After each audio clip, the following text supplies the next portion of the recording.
Hi, it's Dorothy guiding with Scrapbooking Quebec, and today I'm going to do my June 2020 stash kit share for the YouTube stash busting collaboration, How to Kill a Kit with Style. You'll find links to all the other participants below. In June, I'm going to start with past collections from crate paper, basically leftovers from past collections, and that's what you see on the table right now. What I'm going to do is remove some stuff and then add some stuff in an attempt to breathe new life into these products that don't inspire me. These are embellishments from past Vicky Bouton collections, and that's mostly what I'll be adding, but not all. So again, I'm showing you what I do have from past crate paper collections. I toss the embellishments aside, and I'm going to build a paper pack here, and that's how I work best when I create stash kits. So I'm showing you what I have. Most of it is just single sheets, and I'm a double page scrapbooker, but these first two, I have two of each, but I'm showing you both sides. One thing I can say is there is material here from three different crate paper collections. I have All Heart, Flourish, as well as Willow Lane, and I do find the colors coordinate quite well, so that's a plus.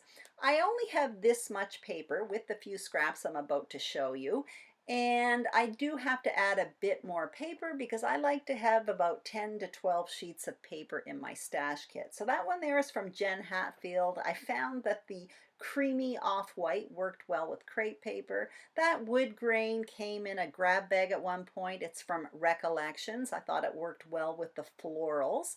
And this one here is from Dear Lizzie. I thought the colors worked really well, and all those words are really fun. So I might try to do something with that this month.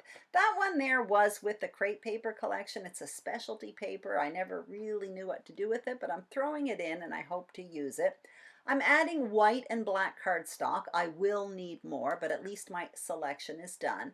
And there are the embellishments. So those frames and stars I'm going to keep, but the other stuff is either picked over or not my style. So I'm just getting rid of it. Those frames are definitely going to be a challenge for me, but if I use one or two, I'll be happy. So now I'm showing you past Vicky Bouton embellishments, not for her current collection, but for older collections. So what I did off camera is I went through them and I selected a bunch of embellishments that I thought would coordinate with this kit. I really like Vicky Bouton stuff, so I never throw anything away. Anyway, I'm bringing it all in. I found some pink, I found some florals, I also found some yellow, as well as a bit of aqua. So I thought that would match my kit. I have way more there than I'll be able to use because I don't embellish that much, but at least I have a selection. That little fun stuff there is from Paige Evans, I think.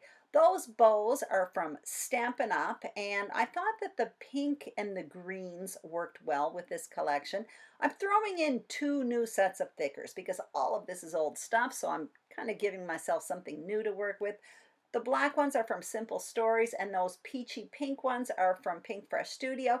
I'm throwing in letter stamps this month. I haven't touched that Morning Post alphabet in years, and this is a stamp and die kit called Jar of Love from Stampin' Up! That I've had for a few years, and it's not even been opened.